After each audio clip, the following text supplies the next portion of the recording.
Okay, day 9. Wow. So we had our rest day in Heber City Sunday. Got up, got on the road this morning at 9 o'clock. Got out of town without any trouble. First road we tried to take went up into an insanely expensive neighborhood and then dead ended, even though it showed it going all the way through. So we got back down on the highway, basically went around the long way, and I want to say it's Highway 150 that we were heading out of, which is just a beautiful ride through the mountains and incredible camping areas all over the place. We saw RVs in places that shouldn't have RVs in them. I mean, people can get those things in anywhere. Eventually, that road got up to over 10,000 feet. Got chilly. Got up in the aspen trees. There was a real cool waterfall that we stopped at and checked out. And then eventually had a run down out of the mountains, went by Lake Town, Bear Lake, which is a huge, huge lake. Sounds like a local biker's firing up, apparently. We were dodging rainstorms all over the place. The weather's showing really nasty. Just nasty everywhere. I don't know how we missed as much as we did, but we just had a really great ride, and then some really tight switchbacks on the pavement. And Sarah was having a real good time with it, so was Daniel, even though I was making him ride behind me. Let's see, so we got on, I want to say it was US 89 eventually. We were trying to get to a place called Lava Hot Springs up in southern Idaho, and that's where we were going to camp for the night. It's supposed to have hot springs, which we were looking forward to. But there was a dirt road, awesome dirt road. I mean, beautiful dirt road, up around 8,000 feet, wide, graded, a little bit of gravel. Sarah got her head back on. I know she could ride this stuff because we ride stuff at home that's looser and more marbly and sandy. And she was riding along really good. I was following along behind her, shot some video. Daniel was running out front, but he was staying in communicator range. He was being very deliberate about that. And I don't know how many miles back we went. And again, there was just so many incredible camping places along this creek, river, I don't know. And we must have gone, I don't know, 10 miles back or something. We did cross into Idaho at some point somewhere. Came around the corner, and Daniel's like, well, I don't know if I like the looks of this. And he's like, well, let's go ahead and check it out. And oh my God. Sometimes you go over the crest of a hill, you're going. There's no stopping until you get to the bottom, or unless you get lucky, and there's a flat spot somewhere along the way that you might be able to slow yourself down enough that you can stop if it's level enough. And man, I was worried about Sarah because I was worried about me, and Daniel was just, I hear him on the communicator talking to himself, like, stand up, get your eyes up, get on the gas, all the things I've told him to do because it works for me. And that kind of alarmed me, and so I just told Sarah, I was like, look, just let your bike roll, follow exactly where I go. If I move left, you move left. If I move right, you move right. I'm in first gear, I'm not on the gas, I'm just letting the bike roll. Stay loose, don't lean on the bars, keep your elbows loose, squeeze the tank, just let the bike do its thing. I didn't hear much talking. I didn't hear any screaming. I didn't hear any like, oh my God, you hear the normal sounds of stress that she might make. Daniel got pretty far ahead of me because he was carrying some speed. I don't know I wasn't real far ahead of Sarah, maybe 75 feet, 100 feet. And I finally got to a spot where I was able to at least stop. I didn't know if I'd be able to turn around, but I was able to stop very precariously, because it was a very steep, very rough road, huge rocks. I really didn't want to be going down this road at all. It's the exact kind of road I've been trying to avoid. And Daniel eventually went out of comm range. I couldn't hear him anymore. Sarah's front tire kind of rode up the side of the road, had like a curve. Not like a curve, but you know, the edge of the road kind of went up to the hillside as a curve, and her bike kind of went up on that edge and then just kind of slipped out from under her, and she just kind of stepped off. So she was fine. Her brake, you know, we went to all that trouble to get back to Provo to get a brand new brake lever for this stupid bike. And there's one rock sticking out of the side of this hill, and what do you think it hit? Let me show you over here what's left of her brake pedal on the side of her bike, if it's bright enough over here. Don't know if you can see down here where my finger's gonna be.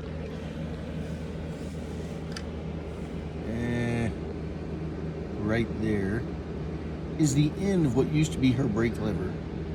Yeah, it just snapped right off. Hit that rock, gone. So brake levers are on back order all over the country for this stupid bike. I don't know what we're gonna do about that. You can see here the guard. This was already broken off from the very first drop on the second day of the trip. But the hand guard that we weren't having trouble with is now pretty well trash. We're going to be getting some new hand guards somewhere along the way that actually have metal bars in them that are a little bit sturdier than these. This blinker that you see down here, that's supposed to be sticking out of the side of the bike. It's zip tied in place so it doesn't go anywhere. On the front of her bike, let's see, let me back up here so you can see. Yeah, stupid camera. Okay, so here we go. There's supposed to be pieces that go around the headlight on both sides. Those are both gone. Not really worried about them. They were 12 bucks a piece if we can find them. No big deal. So, you know, the bike was rideable. She wasn't injured. The bike was laying on its side. I'm 100 feet down the hill from her. On my tiptoes, trying to keep my bike from rolling down the hill. I got my brakes locked up. No idea where Daniel is. Sarah's not on comms, and I'm trying to ask her if she's hurt or not, because I'm trying to decide if I need to just drop my bike and head on back up to her, or if I can just sit there and wait for Daniel to show up, because I wasn't getting my bike turned around by myself, but he wasn't showing up. So eventually, all I did was release the brake.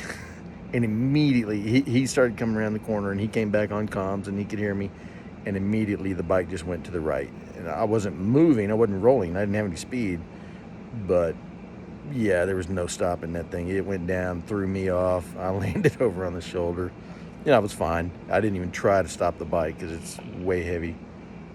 So I just let it go over. And it's fine. You know, I had the luggage on there, and it's a Beamer, so it's got the big jug sticking out of the side for the cylinders.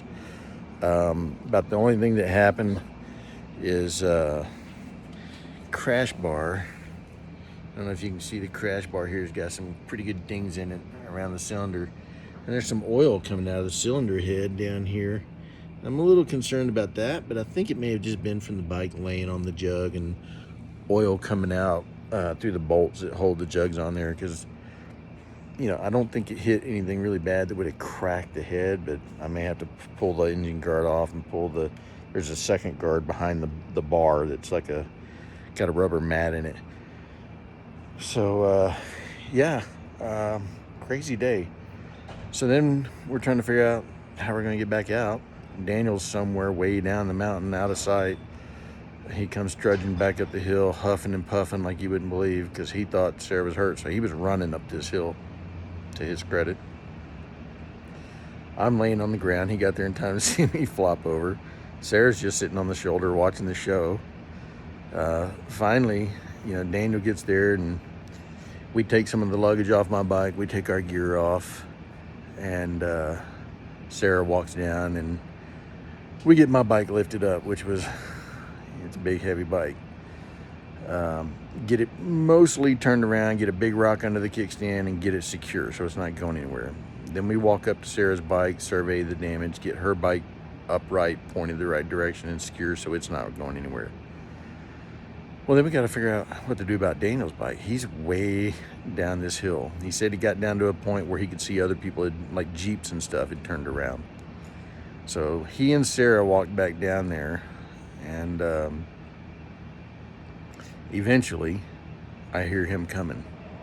And she's walking back up carrying his luggage, some of his luggage, the top bag that just has the tent and the sleeping bag in it. And I got a video of him coming up that hill, and man, it's hard to convey how steep it is. I looked at all the photos. It looks like a flat road. It's unbelievable how worthless photos are at conveying how steep something is. It's really steep. It's loose. There's huge rocks. It's rutted. And, you know, to his credit, he was up. He was on the gas. He was standing on the foot pegs, moving his body like he's supposed to, never let off the gas. And he went ripping all the way up, bounced off some rocks, dodged some rocks. I mean, did a really good job. That was impressive. Got up to about where my bike was and then stopped and waited. He helped me get my bike moving. Hey guys. And I rode up to be behind Sarah's bike and parked, and then he rode up the rest of the way. And then I was able to get around Sarah a little bit, but there were some rocks in front of me that I couldn't get over and around without the bike trying to skip out from under me.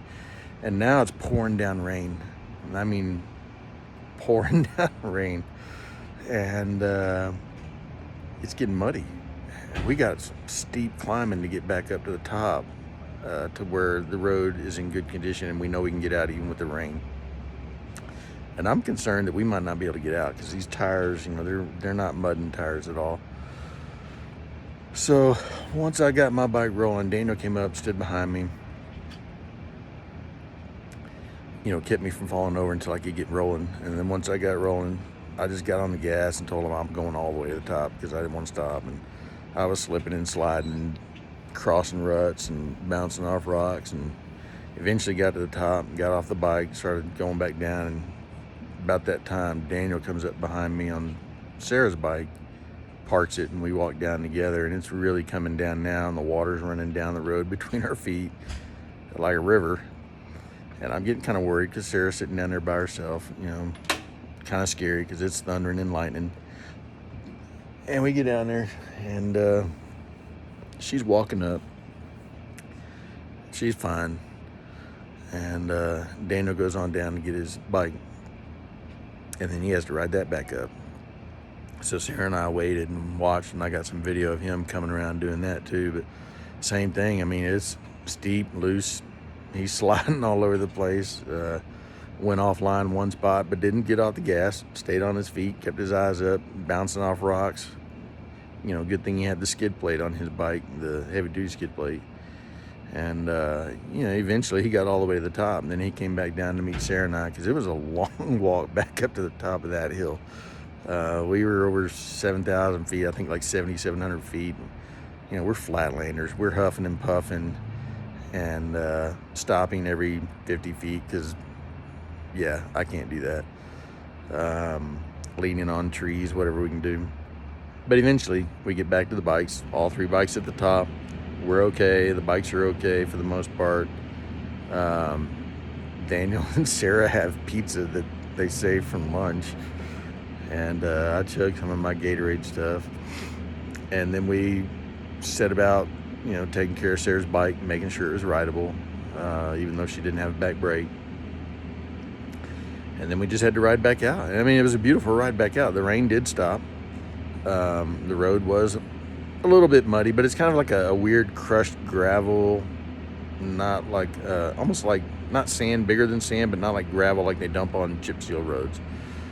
So it wasn't slippery. There was some grip on it, but it was long, and there's big puddles and, you know, uphills and downhills and tight turns and all that kind of stuff back through the aspen trees along this beautiful creek. And we were freezing because we were soaked to the bone from that rain. You know, Gore-Tex suits and all. I mean, it was coming down everywhere. Got back to the main road, US 89, and went to grab my sweatshirt and get it out, thinking, oh, this is gonna be nice and warm and soft. It was hosed. It was wet. It was cold. So just turned on the heat grips, buttoned up the jacket real good, and we got on Highway 89 and ran south to Logan, Utah, which is where we're at now, which is a beautiful town. And the ride down 89 is just got to be one of the best rides. I don't know, top 5 so far of the trip. I mean, it's just you're running down through this canyon. There's a huge cliffs, beautiful forest, thick trees, fantastic curves. I mean, just everything about it is amazing. Daniel loved it. You know, he, of course, I got video proof of Sarah when we got to the top of this hill saying that she had fun and that this nonsense going down this crazy hill was good for her confidence, because she rode some really rough stuff pretty far before she finally just kind of caught the edge of the hill and the bike slid out. And I've done that. I did that on my KTM, you know. So yeah, impressive that she was do that good, and she didn't get hurt. That helps, you know. She didn't bang herself up, and she is feeling a lot better. You know, the bruise on her elbow is getting better. You know, it's turning all the funky colors, and her shoulder's not hurting as bad. She's been icing that every day and taking ibuprofen and stuff. So she's getting more flexible, and she's getting more confidence on the bike, which I expected. You know, I just don't want her to get hurt. So yeah, she really enjoyed that ride back down through the canyon a lot. I followed behind her, making sure she was doing her lines good, going through the corners, and she has a tendency to want to dive to the inside of the corners, and I keep telling her you got to go deep and wide, you know, because that way you can see through more of the corner and you don't feel like you're going as fast, and you don't shoot out of the corner and overshoot, and it doesn't create that sense of panic. So we got into Logan. Like I said, beautiful town. Found a room here at a Best Western. It's a really nice Best Western. I mean, really nice room for like $130 a night. We're gonna stay here an extra day. We're gonna take another day off and see what we can't do about tracking down parts for bikes. And we just burned a lot of energy getting back up that hill. You know, we didn't have any trouble. It's just you're really straining, you know, trying to keep bikes upright. Tires are spinning, heart rate's up. You know, by the time we got to town, checked into the hotel, we're all dragging like we got 50-pound sacks tied to our feet, and got an Uber cab and went to Texas Roadhouse. And Sarah and I split a steak, and they stuffed rolls in their faces and had a good time. And went by Walmart to get some stuff, and then head back over here to the hotel. And you know, tomorrow we may just run around. There's a lot of stuff to see and do here in town. I got to see if I can't track down another brake lever, or maybe someone who can weld aluminum, because I believe the brake lever is aluminum, which is not always really easy to weld. You know, see if I can maybe find an aftermarket one and try to figure out where we're going to be in a couple days and have a brake lever, you know, shipped there or expedited, whatever. You know, she is able to ride without the back brake, and we'll stay off the dirt more than likely since she doesn't have the back brake. But yeah, it was crazy. You know, my bike is absolutely filthy. You know, I don't know if you can see it or not, but it's just covered, goop, mud, everything everywhere. You know, their bikes are pretty much the same. Daniel's bike over here, just covered, mud, goop, dirt. But having a good time. The kids are really having a lot of fun, and we're laughing, and you know, it's an adventure, so we'll keep on keeping on. I'll update you, try to put some pictures on the forum, and put this stuff up on Facebook when I get a chance. So till then, bye.